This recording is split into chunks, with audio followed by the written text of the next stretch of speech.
Good morning. Today's date is June 11th, 2009. My name is Tyrone Belanger.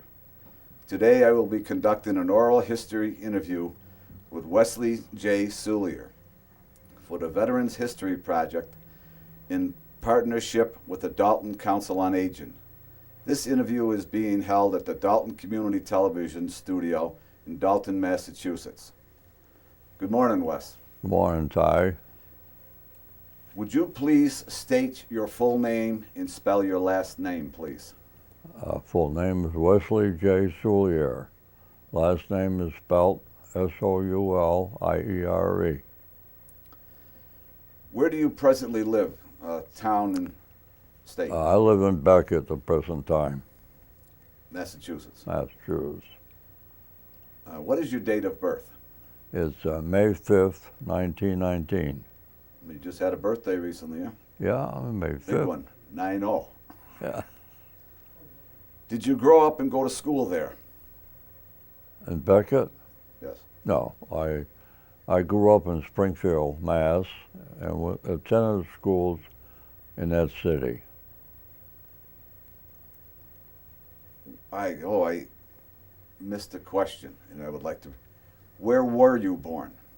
I was born in Souliere, Canada. And then you moved down to Springfield, That's right. Mass. When I was 5 years old, my parents and I moved to the Springfield area. What was life like growing up during the Depression? Well, being the age I was, I probably didn't know how my parents suffered during this time. There was no food, no occupation, you couldn't work. My dad, they were on the welfare, and he worked for the park department, saw filing. And they appreciated it. He knew how to file a saw. That had to be a tough job. Yeah. And they did that by hand? Yeah, they have a file, and they Yeah. set it up on a mount, and they file away. And he filed all the saws and tools for the park department in Springfield. When you were growing up, when you got a little bit older, when you were going to school, did you help out the family work-wise? No, at that time, I don't think children did that. They expected the parents to take care of them. Is that right? Did you have brothers and sisters? Yes, I had brothers that were born in Canada that didn't survive. At that time, the country had the flu epidemic during the World War I, and a lot of people just went. They couldn't survive. I was lucky. I stayed. You made it? Yeah. Now, how many sisters did you have? 2. 2 sisters. What did your dad do for a living? Yeah. He was a carpenter. He worked for a contractor, and that's how he survived. Now, when he was in Canada, you mentioned that he built boats? Yeah, well, his family was involved in boat making. They, tugboats, that's what they built, and that's what he worked for. And consequently, he picked up the trade and did some small boat making in the Springfield area. Now, when we talked earlier, you mentioned that your father built a boat in the in the cellar. Yeah. Well, it was a fancy boat. He did a good job. It was cedar siding and covered with canvas. Then the problem was taking it out of the cellar. It was fortunate there was 2 pieces of material on the back of the boat on the top as a decoration, and that's the only way you got out. You had to take them off. He never really thought about it at the time when he was building it. No, it's just one of those things. Was your father a veteran? No, he wasn't. Did you graduate from high school? Yes, I did. I went to Cathedral, which was in Springfield. What did you do after you finished high school? Well, during that time of high school period, I did work in a store on spare time, and I also helped delivering milk in the morning for Hood's company that was in Springfield area. I kept pretty busy. Well, you must have. I mean, you must have had to get up early to deliver the milk before Yeah, school. 4:30. Wow. And then we got through at 7:30, and I went to school. I jogged to school. You jogged to school? Yeah. About how far did you have to go? I'd say about 4 miles, Wow. 3-4 miles. What year did you graduate? 1939. After high school, you were already in the service, if I'm not mistaken. That you said you joined? Yeah, I joined National Guards in 1937 and stayed in there during that time. So you were in the National Guard a couple of years before graduation. Yeah, Wow. So besides working, you also did your weekend drills once a month, and once a month. Yeah, then we had in the summer we spent a couple weeks at some encampment. Sometimes it was Camp Edwards. Sometimes it was in New York. so now you basically enlisted. You know, where did you sign up when you enlisted? Springfield. In Springfield, yeah, Howard Massachusetts. Street Armory. Why did you join the National Guard? Hey, when you're young, you have silly ideas. I had a friend, we were friends, and we joined together. Of course, I wasn't of age yet. I was Wow. only 17. I was just going to ask you how old you were. Now, did someone have to sign for you, or did you just sort of? That I don't remember. Now, seeing that you were in the National Guard, when you signed up to go into the National Guard, or signed up into the active duty later? I didn't understand that part myself. Well, what happens is when you have a catastrophe, the units you're in automatically go into whatever they need to be. We had no choice. We were in the service. If there was a war, you went to war. We discussed earlier also, you were telling me about the National Guard. Now, you were activated, or you was during a storm or hurricane?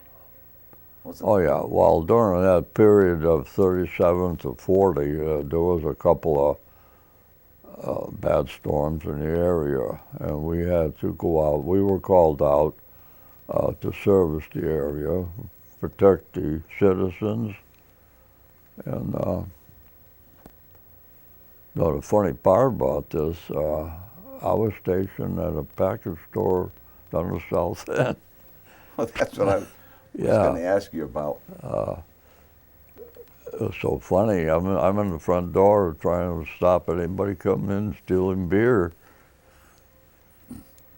But the owner was pretty nice. I had all the beer I wanted. He was grateful for you being there. Yeah.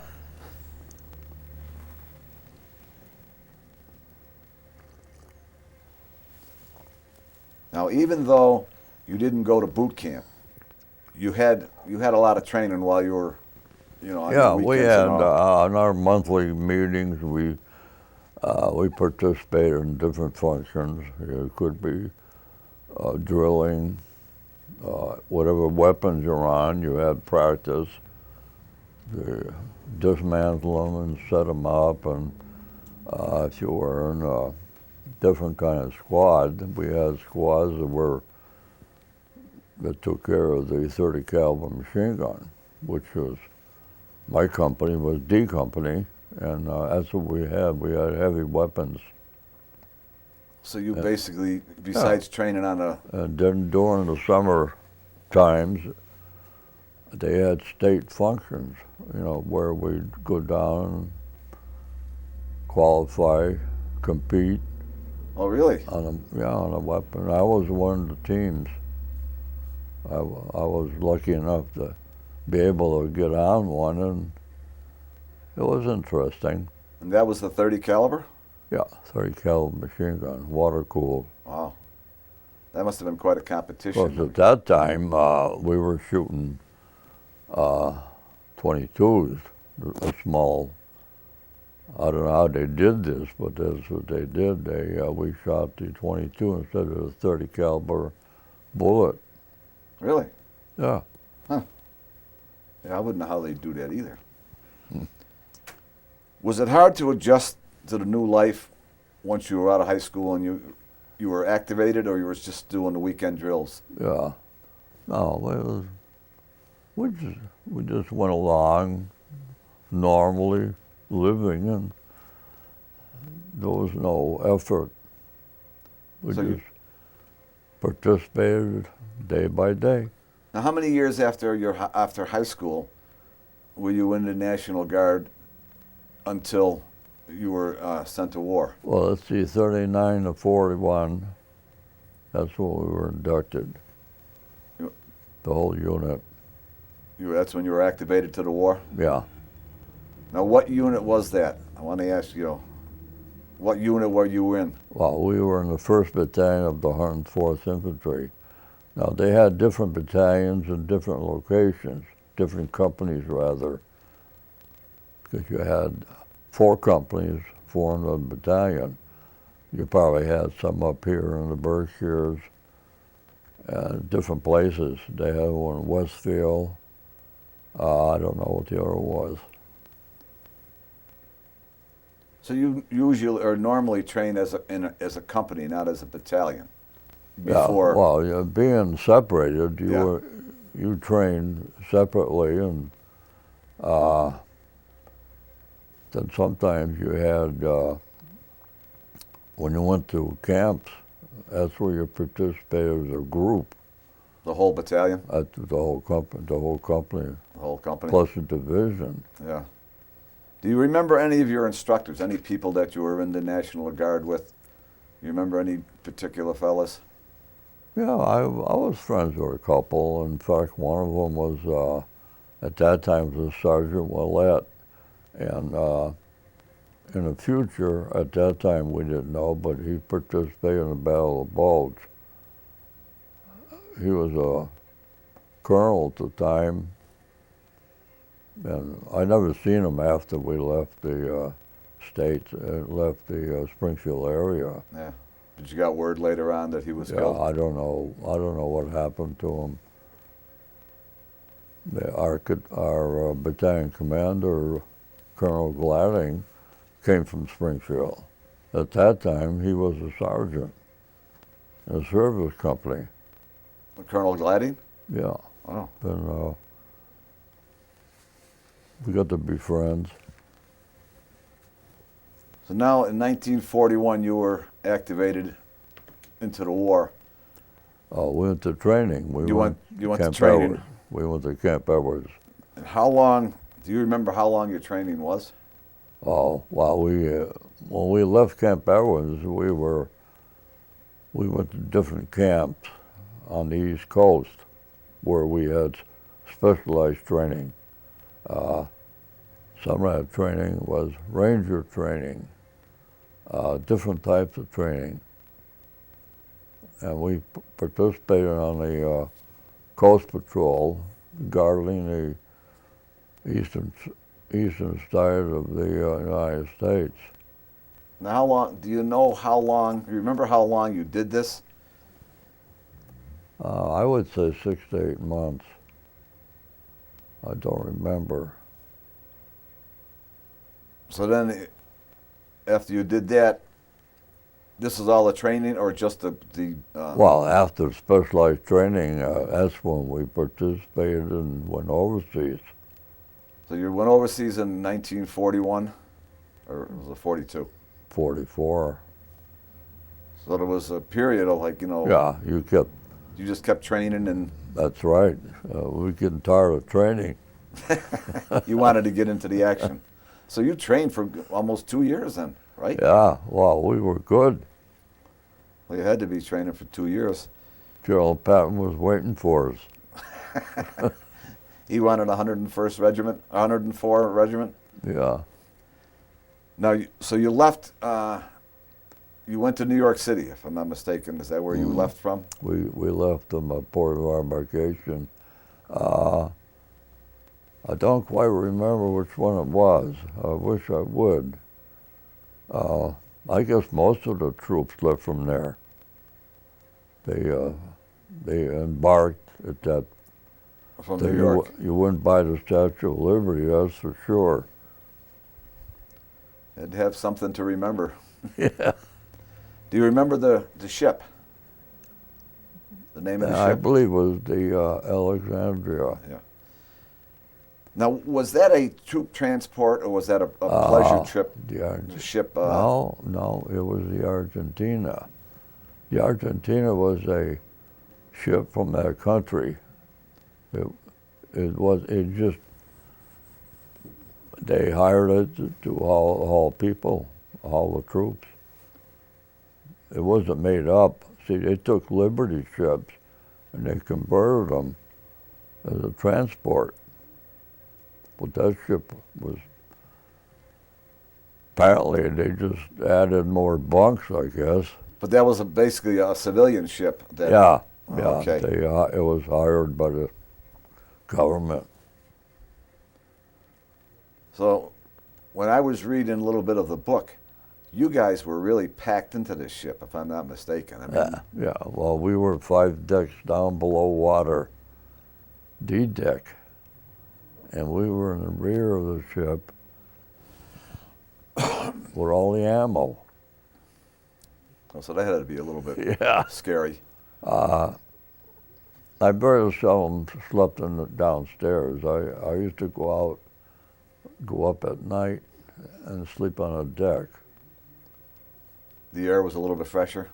Mm. Yeah. Do you remember how long it took you to get overseas? I believe it was 9 days.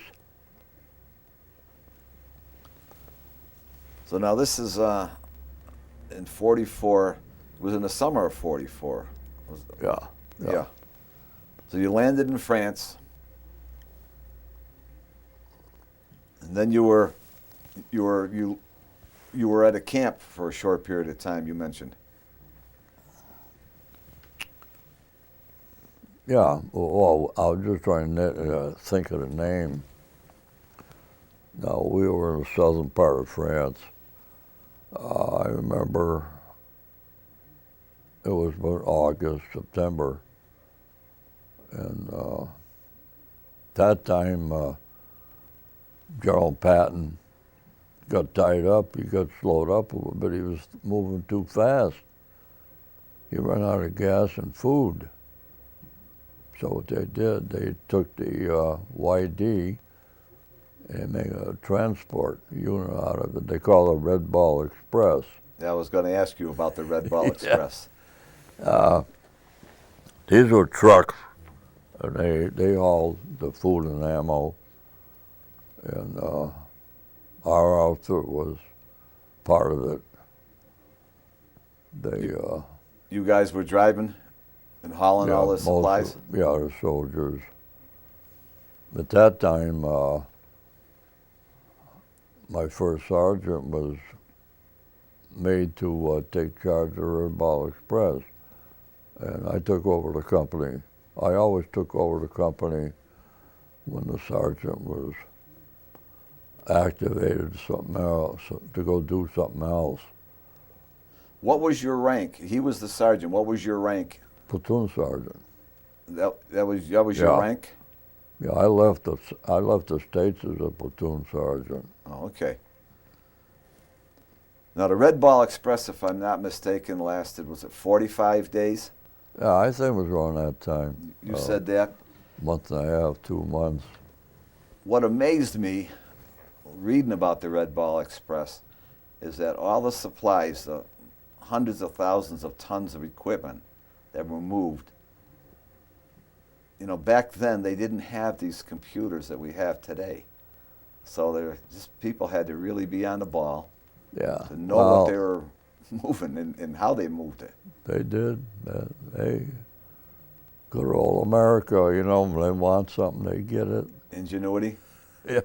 Now, what about the trucks? You know, I also read that the trucks. Yeah, a lot of trucks were demolished. They, you know, they were kind of beat up. And I, believe it or not, we did lose some. I guess people got too hungry, so they kept the truck. They took off. Really? Yeah. Civilians or Yeah. Well, I guess they went AWOL. Oh, wow. I didn't read about that. They don't tell you those things. Now, once you were done with the Red Ball Express, now you're moving north? Was it Yeah, down? then we started, Patton was waiting for us.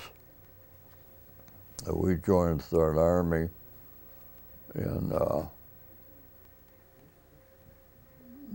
that's where we progressed from there. So now, what was your unit now? After when you landed in France, what was your unit? You were the 26th Infantry? Yeah, it's 26th Division. The 26th Division, I mean. Yeah, it was composed of 3 regiments, which was 104th, 101st, 328. So it was quite a large Yeah, well, amount of men. I think a unit is like over 3,000 men. Each regiment? Each division, regiment. Regiment. Now, break it down smaller than a regiment. What was your job? What did you do? Well, I took over the anti-tank platoon. It was a special force that belonged to a headquarters company. A headquarters company had different units. Some were Say like an artillery unit? no, they had ones that went out and took care of digging up different units. One was I'm trying to think of the word, radio. They had a radio platoon. They made contact with the battalions, with the companies, down to the platoons. So now how did they do this? Did they have to lay a lot of wire? Oh, Was it all done by wire? Oh, yeah. Most of it. Now, you were part of the anti-tank Yeah. company. Our job was to protect the company and battalion. Battalion had a cannon company that belonged to the regiment. See, they were higher up. They took care of the 4 companies where we backed up our company, our fighting force. I want to ask you, we talked earlier, how effective were the anti-tank guns against the tanks? Well, I think the anti-tank gun was probably built too soon because the enemy came out with some strong stuff, and we were not effective towards it. We had to fight them a different way. As to how? Oh, if you were going to attack one, you'd have to hit them on the sides or the rear, which is a bad spot. The rear is always effective. Because they don't have as much armor on the rear? No, they don't have none. Really? That's where the motor is. Oh, that's true. We did a lot of patrolling as extra duties. You mentioned that you'd go out. Now, and I asked you, how did you go out to patrol? Because I think patrolling, what you did is a lot different. Yeah, well, I was more or less called up often by the colonel to go out and contact the enemy on foreign patrol, which is probably 3 jeeps and 4 men to each one. we go out and contact the enemy, and then we come back and tell the colonel how far we went. So that was you were almost like a guinea pig to go out and find the enemy Well, and engage him. yeah, I would do a lot of that. In fact, I remember one case, the colonel went out in the morning on his own. We just took a tank and went out. They didn't see him all day. So the regiment called me and told me, hey, Wes, go out and find Gladding. So I went out, I followed the tracks. It was easy. He kept taking towns, and so about 4 o'clock in the afternoon, I caught up to him. I says, Colonel, I said, regiment wants to talk to you. He says, he used the word, and he says, if they want me, they come and find me. That's where he was. But he was out there by himself. Yeah. Just the one tank. He was a great fighter. He was a fighting man. Yeah. I guess that's why he had close contact with me, because I was a fighting man. So you two hit it off very well, huh? Yeah.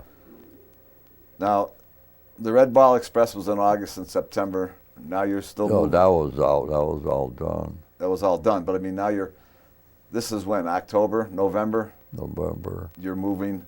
October. Yeah, we went into the lines. I believe it was in October. We took over the 4th Armored post. We moved in at night. You don't know where you are. I can imagine at night. I mean, Yeah. there's no lights. There's no anything on. It's. The 4th Armored was a great fighting force. They did a good job. From then on, it was battle after battle. You just kept moving north. Yeah. Now, you got a couple of awards. Now, we were talking about October, November. Now, you really don't remember exactly what date. You just kept moving, forward. But you got in November, you got a couple of awards. And if you don't mind, I would like to read these citations. I'd appreciate it. Okay? The first one was the Silver Star. And I'd like to read this. The second lieutenant, no, yes, you had already, no, that was prior, I'm sorry. You got the battle commission later on. But it says, Second Lieutenant Wesley Souliere, Infantry Headquarters Company, 1st Battalion, 1st United States Army, for gallantry in action in the vicinity of Aubrec, France, on 11 November 1944. While proceeding along a road near Aubrec on 11 November, a motorized reconnaissance party of the anti-tank platoon of Headquarters Company, 1st Battalion, came under enemy automatic weapon, machine gun, pistol, and small arms fire directed from a wooded area, 50 yards distance, and was forced to take cover. Second Lieutenant Souliere, then a staff sergeant and a Headquarters Company squad leader, courageously crept up the side of the hill toward the enemy-held woods and directed the fire of the friendly automatic riflemen on the hostile position.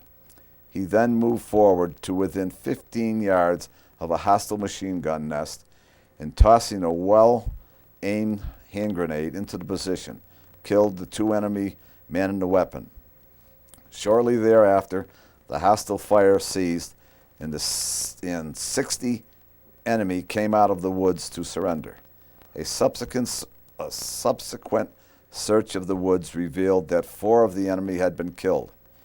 His unusual courage under fire and aggressiveness in action against the enemy reflect the highest credit upon Second Lieutenant Souliere in the Armed Forces of the United States. Now, you remember that? You remember that patrol? Yeah, I remember it. Now, want to read the second one, if you don't mind. I appreciate it. This is the Bronze Star.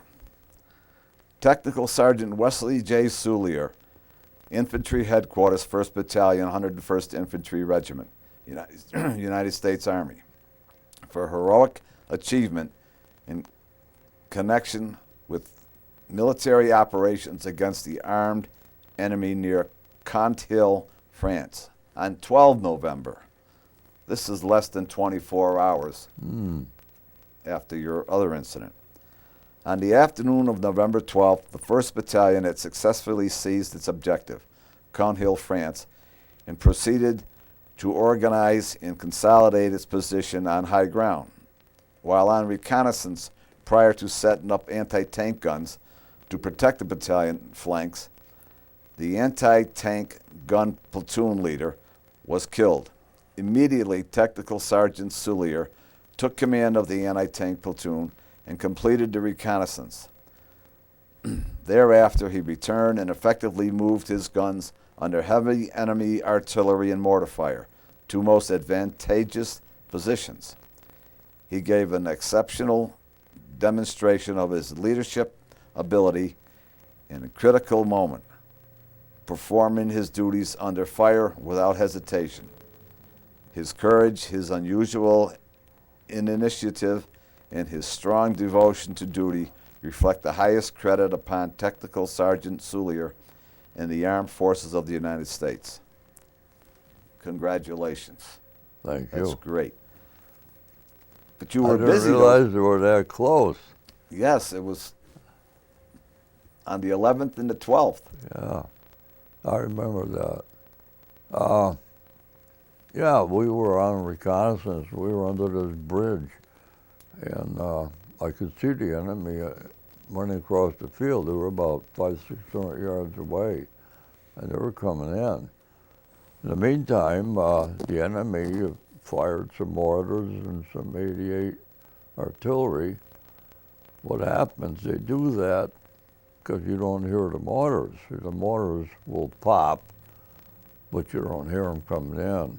And one landed about 3 feet away from us. I turned one way, and he turned the other way. I turned back, and he was gone. Wow. Yeah. So I went up and got the medics, and we moved them into a barn. The last time I saw him. I hope he's still not there. Oh, I don't imagine so. Okay, now after this, so all you've done here, now you're continuing on. Yeah. I had to get the guns out. In fact, one of them was stuck. And boy, it was close. They were coming in. We backed off. I hate to say this, but this is the only time we ever retreated. Well, apparently we went back to the next town, and then we came back the following day and recaptured Conthill. Well, apparently it was a good move because you're here today. Yeah, well, I was lucky to be alive. Yeah. After Conthill, No, we just kept going. you just kept going. I'd have to have a map or maybe a story of where we went after that. There were so many towns you took. I can imagine, and you Yeah. just kept. Well, you some just kept towns are going. easy. You know, you drive through and the flags come out and you just keep going. So, Now you did this for 3, 4, 5 months. oh, sure. Then the Battle of Bulge started up. That was quite a thing.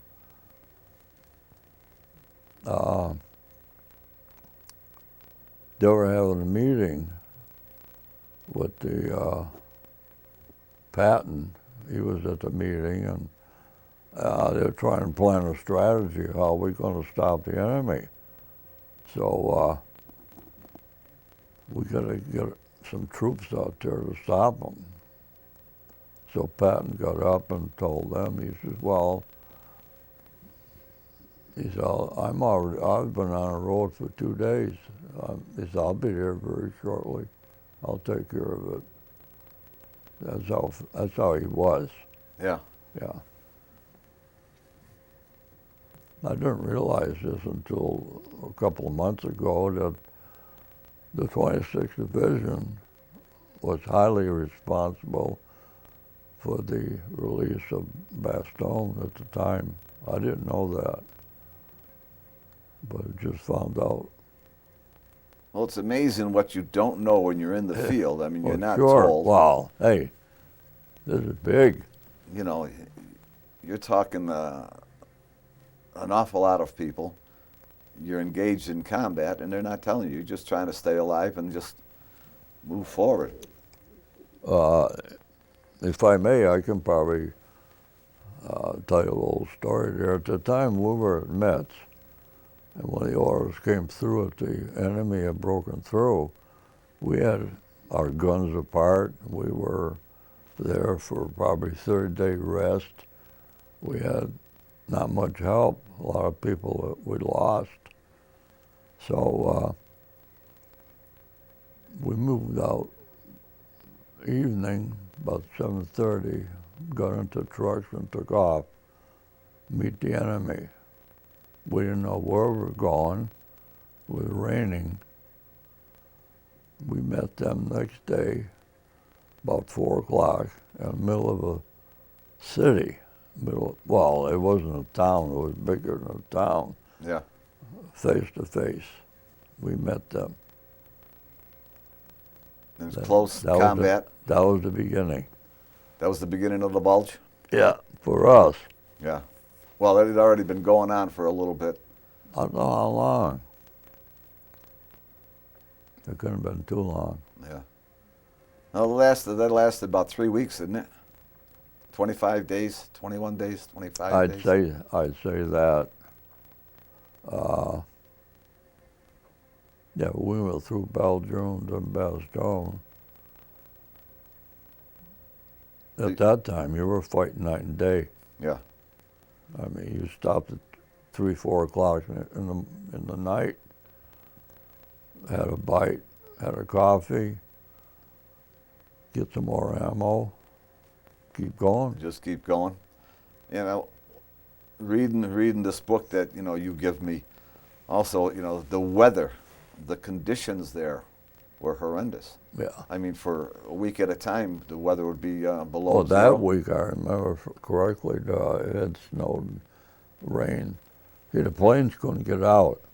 You couldn't get the cover. I mean, the support.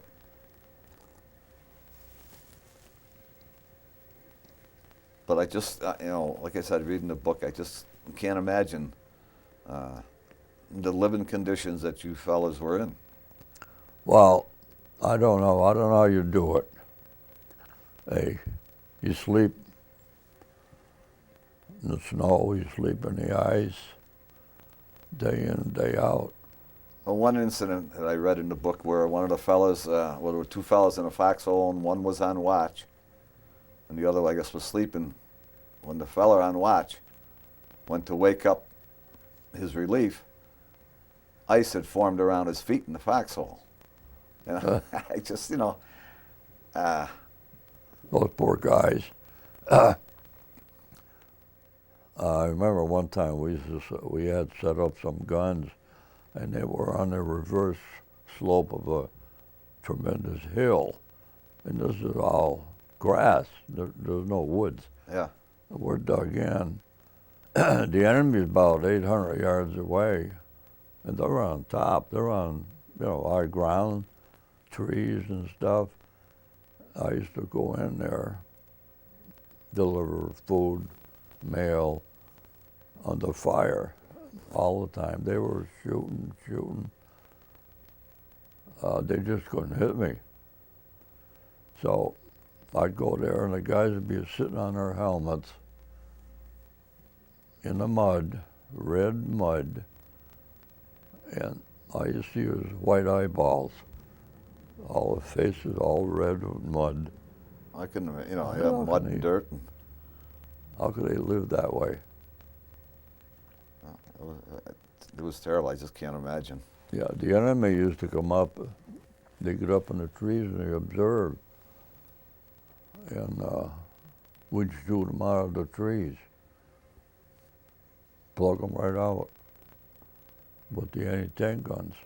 Well, with the anti-tank guns? Yeah. There wasn't much left of him. I can imagine. They've done that several times. I don't know why they kept doing it. You know, you think they'd smarten up. Well, somebody had to do it. I guess they wanted to see what was going on. Now, after the Battle of the Bulge, now you just kept moving north? Yeah, north. This is in... I don't know how far we went. Well, we were on the outskirts. I don't remember what town it was. We were in the area at the time. Remember, I don't know if history would say anything when the Germans had killed those prisoners. I think it was 40 or 44. They brought them out in the field, opened up the truck, tarp, pull out the machine gun and shot them up. Yeah, We were close to there. that was in the book. It mentioned it in the book. Yeah. We never took prisoners after that. I don't blame you. No. I mean, I imagine, you know, the men fighting were were upset, you know. Well, it's not a very nice thing to do. No. I mean, the German people, the soldiers were intelligent, and they knew what they were doing. Yeah. I can imagine, you know, it's hard. It's hard to, you know, take prisoners after what your brothers and brothers have gone through. Oh, sure. So now this is in January. We're getting into January and February now. You're still moving? Well, we just kept moving. I think after Germany, we moved to Czechoslovakia. Went through Czechoslovakia. That's when the war stopped. That was in the spring? Yeah. Yeah. Wasn't that May? Yeah. Patton kept fighting. He didn't want to stop. No, he fought. We fought a week after. We were still fighting. After the war ended? Yeah. Before we go any further, I want to go back a little bit. I don't know if we even had a date, but your granddaughter did a report, and she had 3 or 4 little stories. You told her 3 or 4 little stories, but there was one story about the haystack, and it was, you know, within this 6 or 7 month period. But could you tell us the story of the haystack? As much as I can. Well, I was on patrol and I spotted this haystack in the middle of the field. But to get there, you had to go over a fence, barbed wire fence. So I got over the fence, and as I approached the haystack, machine guns started firing. So I immediately turned around and took off. And boy, my life went through me, in front of me. I went over the fence, and my canteen got stuck in the barbed wire. Oh boy, imagine how I felt. I finally tore the canteen off my belt and took off. That's an episode I'll always remember. Well, you know, you mentioned to your granddaughter that the firing stopped. You didn't know why they didn't shoot you while you were caught on the fence. And I guess one of the fellows who you were with said they were inside that tank laughing so hard about you being caught on the fence that they couldn't fire. I thought that was a great story. We reported the incident, and they immediately got blown out of there. Yeah, you called in for artillery. But that was a surprise. I thought that was a great story. And of course, the end of the story was period. Right? Isn't that the way you ended each one of those little stories that you told your granddaughter? Yeah. And she got a good report on that essay. Now, we'll get back into Czechoslovakia. The war has ended, and you're there for a while. What was your job after the war ended? I hate to tell you. My job was to see every week we'd have a company party, and my job was to go get beer. I used to go to Budweiser. We were near Budweiser, where Budweiser beer was made, and my job was to take a vehicle and go there and take care of the boys every week. There was another story you told me, though, also, besides that, about the prisoners. When you were bringing the Germans back home. Oh, yeah, that's after the war. That was after. So what happened, the 20th Panzer Division surrendered to the YD because the general appreciated the fact that we fought them the best, and he wanted to give up to us. So that's what they did. So they had about 20,000 prisoners. They put them in these fields, and they would take care of their own. So what we did, our job was to discharge them and send them home. So they'd form, they got a bunch of trucks together, and they'd put probably 40, 50 prisoners in a truck and take off southward. And we'd drop off at different towns, whoever lived there. And we'd leave the truck there. There's no use keeping a truck. Yeah. A lot of them were German vehicles. But you can imagine what kind of parties we had that evening. The civilians were very thankful that we brought their boys home. Yeah. And every town would throw a party. That was something I didn't realize, that the Americans were bringing the Germans back to their hometowns, bringing them back. Yeah. That's something I knew or learned with this. I don't know if everybody did it. Yeah, but I mean, your unit did it. All right, the war has ended. You've been there. You've done all your jobs and everything else. Now you're coming back home. Mm-hmm. Well, what happened, they came out with a number of points you could get in order, Oh, that's right, yeah. Yeah, to be discharged. Officers, 110 points were allowed to go home. I had 129, so I signed up to go home. At that time, I was transferred to the 8th Armored, which was scheduled to go home. I was going to go home with them. Yeah. When I got there, the captain says, "Did you ever go to Paris?" I said, "Nope." Of course, I had been there 2 or 3 times. He says, "Well, I want you to take some boys down to the train station in Passau, and you guys can go to Paris." We had 3 trucks of GIs. We went down to Passau. They moved the train headquarters to a different city, so we couldn't go to Paris. So I asked the guys, I said, "What do you say, you want to go to Paris?" "Yeah." We drove. I had a 3-day pass. I think it was almost 3,000 miles. They stole tires, they stole gas. We couldn't get gas or anything for the vehicles. So we get to Paris.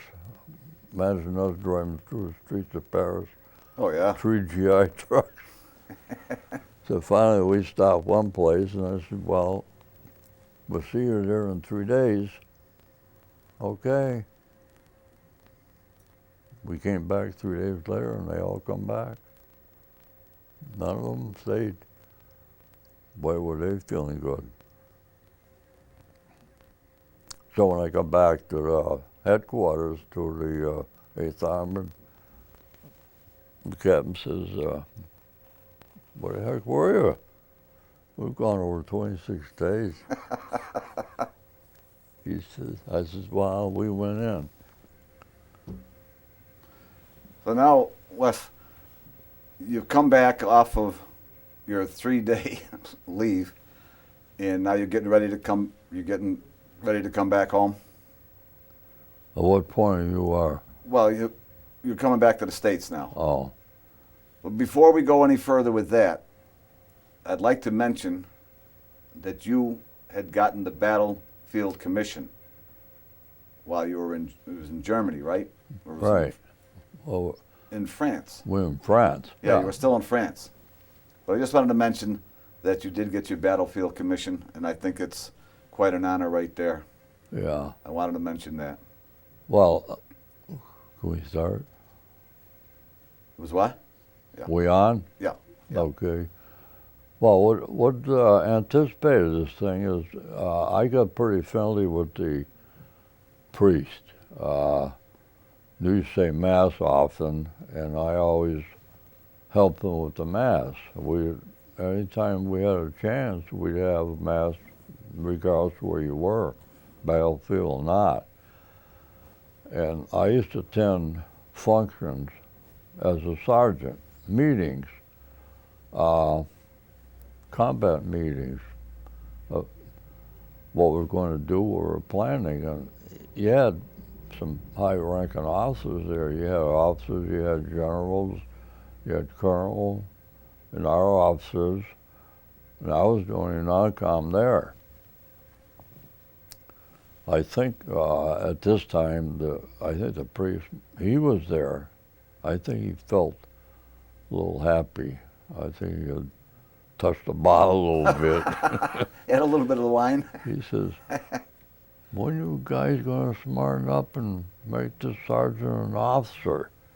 He said, he's been doing a job for weeks. And I guess they took him away. So one of the generals, one star general was there. He talked to the battalion commander. He says, is this true what the sergeant is going through? Yeah, he said he's quite a soldier and everything. So he said, well, you better go ahead and give him a promotion.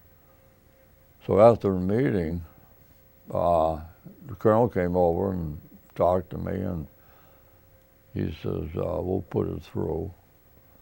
And I didn't know this was going on. So one day we're fighting, and I got orders that same day to be in Metz to get promoted. I'm miles away from Metz, probably 40, 50 miles. So I had to I could get a Jeep and drive her and take off and go to Metz. So I went to Metz. I got Nancy, France. That was near there. That's where I stayed. And that night I had to be promoted. I had to get discharged. The colonel, the regimental commander had to discharge me. This had to be done all this little short time. I don't know how they did it. But 11 o'clock that night, I was promoted to the second lieutenant. I signed out the old discharge papers, and that was it. Now, I understand there was an act of Congress that actually Yeah. promotes. As far as I know, yeah, you're promoted by the president. Yeah. And as far as I know, they can't break you. They can't discharge you. They can't demote you. Once you're made by an act of Congress, that's it. It would take an act of Congress to demote you again, right? I think that's the way I read think it. I was the first one in the division. Really? Yeah, first one. Well, congratulations for that, too. Yeah. Okay, now you're on your way home. This is in August. Was it August of 45 or September? No, later than that. Because I think I got to Denver in October, November. Okay. Yeah. Did you Yeah, come back by ship? Yeah. Alexandria. That's the ship you come back on? Was that also a luxury ship, or was Yeah, that a... yeah. This time I stayed on deck. I got a place on deck because being an officer, Your living quarters were better? yeah, well, sure, I had a room. Yeah. At least I had a bunk.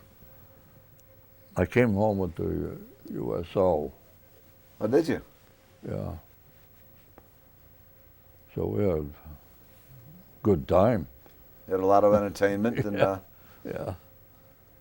Then we went by the Statue of Liberty again. And they had entertainment there as we landed. It wasn't what I'd like, but they gave us donuts and milk. oh, you wanted you liked Yeah. the donuts, but you wanted something different than the Well, milk? I would think so. At least the milk. Now, were you discharged right away when you come back? No, I ended in Denver. That's the name? Fort Devens, you mean? Fort Devens. Yeah. Yeah, and they immediately give you a 30-day off. Then you go home. Then you come back. 30 days. You come back after 30 days, Yeah, then they let you go. then they let you go. Do you have any memories of that day of being discharged, of being let go? You have any special memories? No, I was too glad to get home and too glad to see my wife.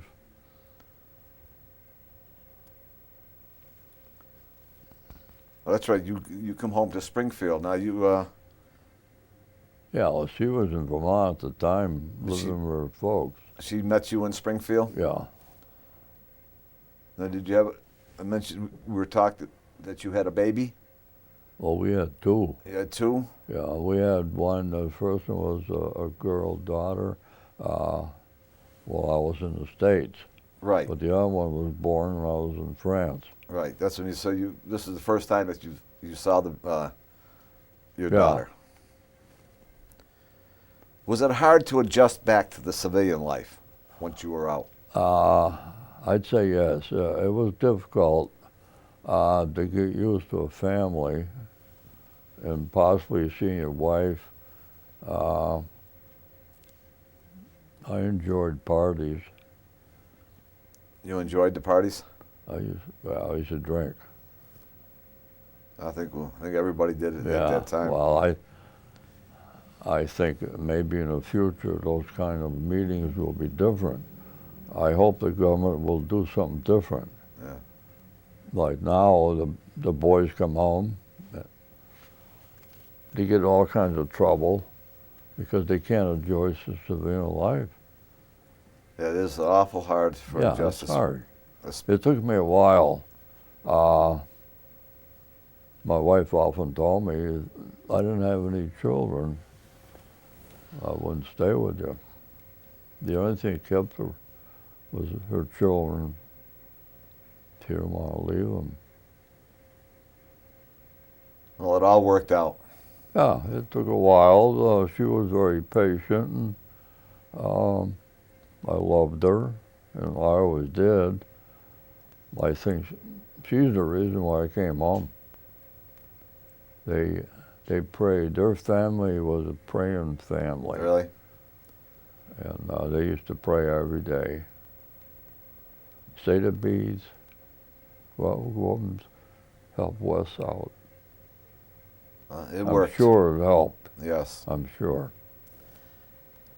Did you go back to work or back to school right away when you come home? Well, I went to work. You went to work? Yeah. I started for the same contractor my dad worked for. He was Springfield contractor. Did you take advantage of the GI Bill? Yeah, working wise. Yeah, I did. Yeah, I had him join that group, and yeah, well, the only trouble we had was the money wasn't coming that fast. From the GI Bill? Yeah, Or- they wouldn't pay. I think we were like 7, 8 months behind. Wow. You know, the contractor would pay you probably 75 cents an hour, and then GI Bill would pay the difference. But it took But- that long, huh? It wasn't coming through. Yeah. Now, you joined the National Guard. You went back into the National Guard. How long were you out of the service actively before About you? 2 years. About 2 years, and you went back into the National Guard? Yeah, I went back and as a CO of a tank company. They had a tank company in the Guards they had formed. That was interesting. I think I was there a couple of years. I know we went to Camp Edwards. I know we trained on the tanks. But I had to leave. You mentioned that you went in also when we talked before, that was that check, your National Guard check would supplement the work at the time because you weren't making that much money? No. Or you just wanted to get back in there? Well, I don't know why I went back. Tell you the truth. You mentioned I that. You know, had, like, when I get out, I think I had almost 12 years in the service. when you got out of the National Guard? Yeah, when I was discharged from the Yeah. service. Oh, from active duty. Yeah, starting from enlisting time, the time I put in, and the additional time. It was 12 years. I had close to 12 years. What did you do for a living once you got settled? Became a carpenter, home builder. I eventually started my own company. I believe it was in 1953. I started my own construction company And you built houses for how many years? God, until I retired. 53? I About probably 35 years? retired in what? I don't know. I retired at 63. I think it was in the 70s. Wow. 70s or something where now. Now you built the house that you live in today, too. Did you tell me that? Did you marry and have a family? Yes, you did. You told me. Yeah, I had started already. Yeah, I had we had 6 children. And 4 boys, 2 girls. Yeah. Before we go any further, also, now you retired from building homes, live-in homes, but you have a hobby Oh, now. right Yeah, now. Yeah, I started a hobby a few years ago just to keep me active a little bit. Dollhouses. Yeah. A smaller version of the homes you Yeah. built. Well, you have to be a builder. I know when I first started building these things, I think a guy coming off the street would have a little trouble. But I like to do it. It's interesting. In the beginning, I was going like probably 8 or 10 houses a year. and Wow. they moved. Right now, the pier is a little slow. I've got 5 or 6 houses now for sale, and in fact, we're going to North Adams tomorrow to go see a person that may help us sell them. Oh, really? 'Cause I know I saw them when I went up to the house, and they're amazing. You do a beautiful job on them. Oh, we try. You try, well, but no, I think they look very nice. Right. Did you ever keep in touch with any of your buddies or attend Oh, yeah, reunions? I always did. Did Yeah, you? especially the fellow that wrote the book. I knew him. I met him, and let's see. I had a platoon, probably 45 people. We're down to probably seven or eight right now. Left? Yeah, we have conventions, and I went to conventions a few times, and they were there. We always kept in touch. In That's fact, good. I had a couple of boys came up and visited me. And I think it's great that to keep in touch. Hmm. Did you join any veterans organizations? Yeah, I belonged to American Legion in Long Meadow, and VFW in Beckett. And you still belong to the one in Beckett. Matter of fact, if I'm not We're mistaken, not. I don't think we're active. I don't even know if they're still active. I don't know. It's been a few years. Yeah. Do you feel that your service experience has had a positive or negative effect on your life? Oh, I'm sure it helped. It was a positive. I don't know if they taught me anymore, but it's quite an experience. I wouldn't want to do it again. Well, I know. I understand that. Well, Wes, I'd like to thank you for spending this time and giving me your story. And thank you very much for your service to the country. I'm glad you did. I'm glad some of it is out. I enjoyed it, Yeah. and I think everyone else will enjoy it Yeah, also. it was nice meeting you.